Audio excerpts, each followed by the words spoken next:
about summer snow. When it falls on you, your blood runs cold. But don't you sweat your pretty skin. G'day my friends, Marty here from martysgarden.com.au, your place where you can learn how to farm worms for free. Check out the free worm farming course over there to get started and get on your way. Now today's video, what we're looking at is some cocoa peat that I got from a hydroponics farm. And we're recycling. Unfortunately, I had to pay for it, so find out how much I did pay for it. And also, we're looking at some horse manure, and then we're digging into the bucket worm farm. Something started to germinate in there, which is pretty interesting, and I want to show that to you guys. And right at the end, Karen and I go down the river for a swim and feed literally thousands of fish above and below the water, right where we live. So, if you want to watch something cool, hang right to the very end to watch that. It's going to be a great show. Marty's Garden is all about compost worms, composting, farming worms indoors and out, and growing some of the most awesome food around. You can learn how by clicking the subscribe button and hitting the bell so you don't miss any of my videos. Welcome world to the Marty's Garden Show.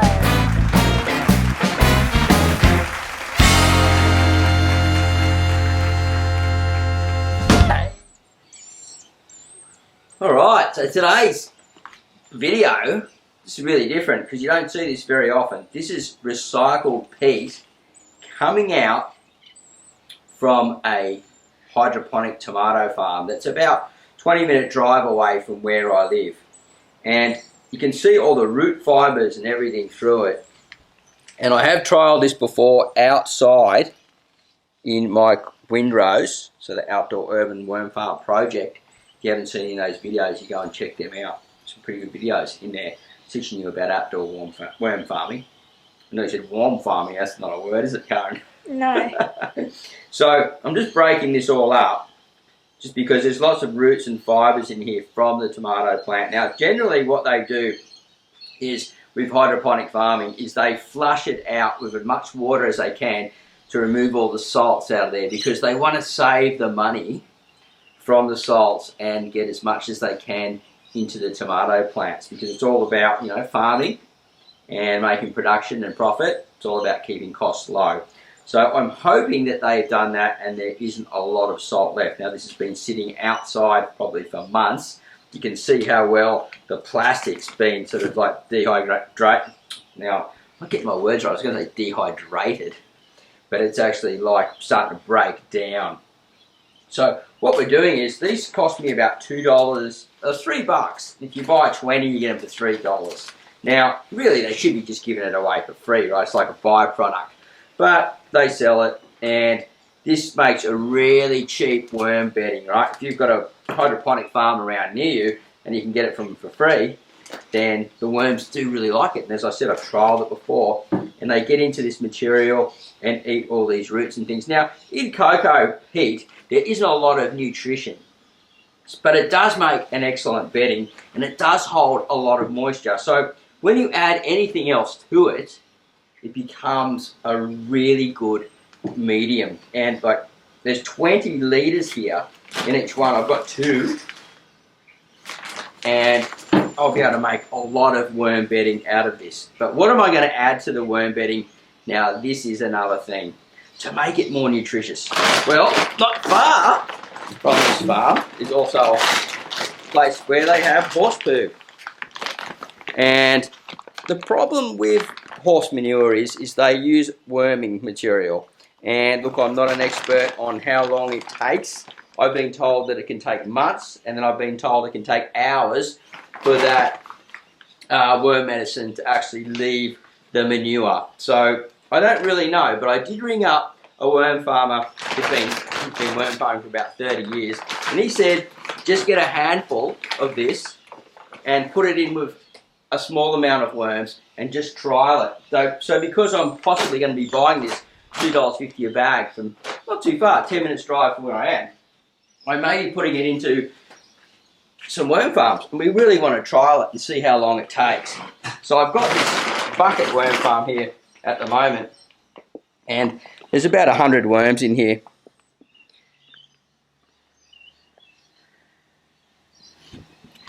And this is like a bit of a composty sort of bedding. And there's a couple of cocoons there. Oh, that's exciting, Karen. These are big, nice, big, healthy worms. There's about 100 in there. So if they do die, then no problem. So what we're going to do is we're going to add, take this out. This is the wet newspaper there that they like to hang around. I'm going to get some of this. Now it's about 2/3 full. And I'm just going to get some of this, put some of this in. Because I know that they'll chew through that.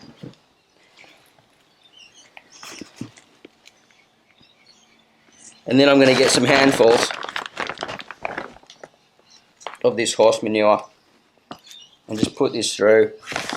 Now they are big mature worms, they're old worms, so let's hope that this material doesn't have those medicines still in there that kill the worms in the worm's gut and stuff like that. Also when animals, I think when you're sort of like feeding animals and putting a lot of worms, things, I think it might mess up the bacteria in the stomach a little bit. And I'm wondering whether that affects the biology of what's actually in, so the microbes and things that are in the actual material that we're using, because that's generally what we're chasing.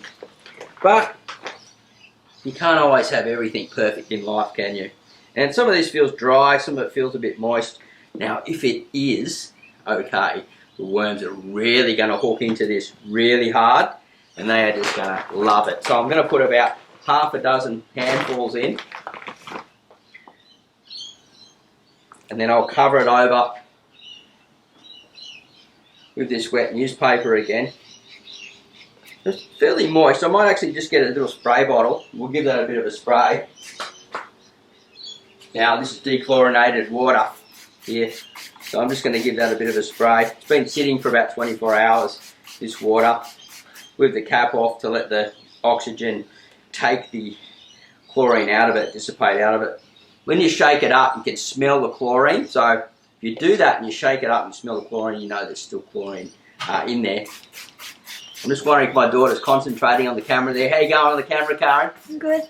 And you learn anything from this? Yeah, sort of. What do you think you learnt so far? That horse poo may not be a good choice for your worms.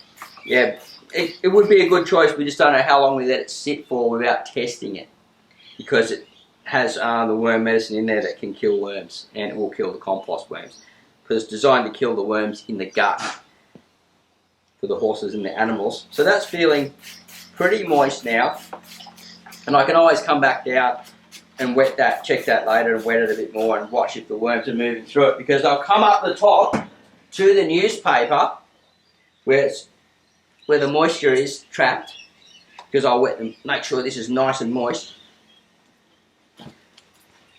And what will happen is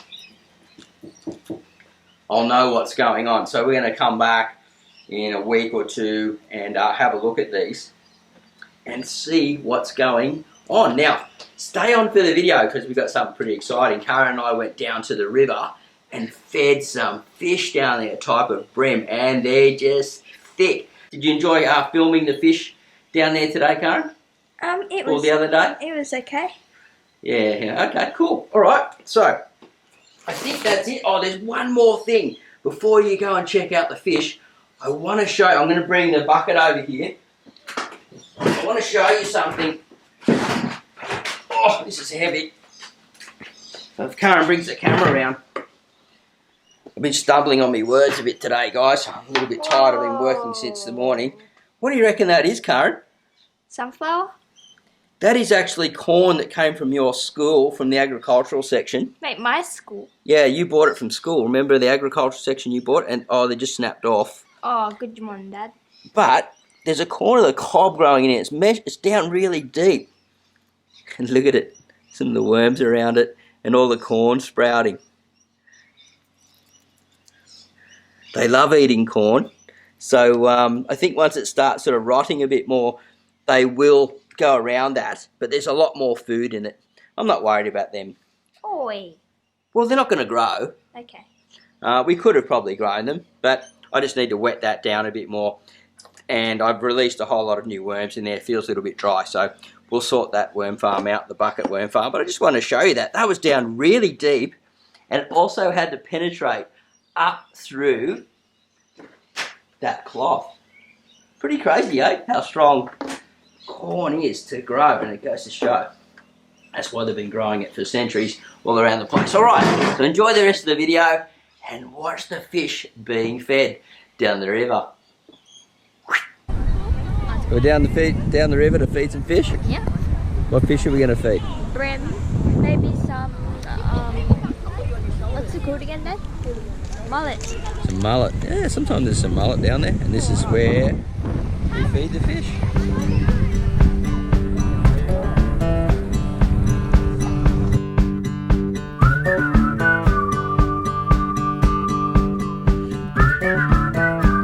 Have you heard about summer snow? When it falls on you, your blood runs cold. But don't you sweat your pretty skin, 'cause it melts away for it sinks in. And you dream about this very night, when the moon runs down the summer sky. Could it be the morning of the spring, when the sea runs dry and start to sing? Have you heard from the sky all about it? Down the river, high tide flows around it. Through the whispers of pines, I hear them sing. The more you love, the more you live.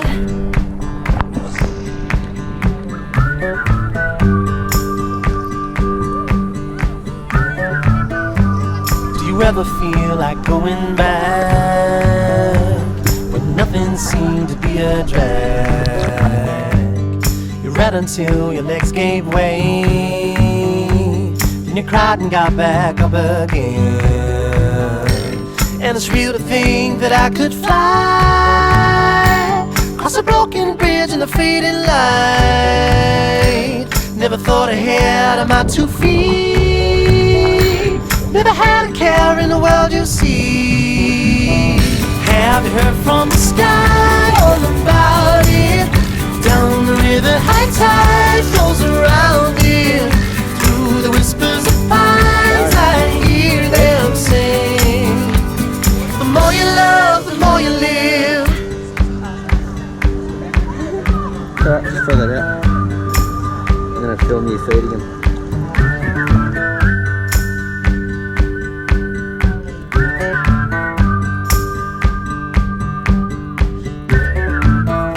Have you heard from the sky all about it? Down the river, high tide flows around it. Through the whispers of pines, I hear them sing. The more you love, the more you live. Have you heard from the sky all about it? Down the river, high tide flows around it. Through the whispers of pines, I hear them sing. The more you love, the more you live.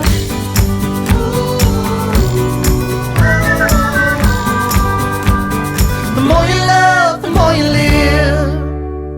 We're down here feeding the fish at the river where we live, and mostly you can see them there brim, and some of them are even edible size, and they quite like the bread, as you can see. So we go back under.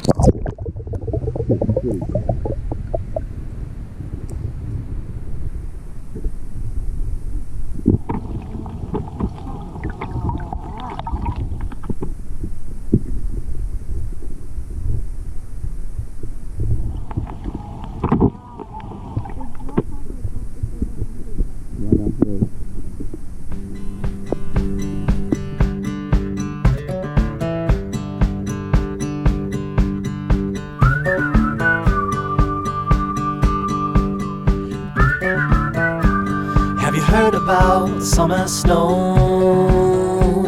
When it falls on you, your blood runs cold. But don't you sweat your pretty skin,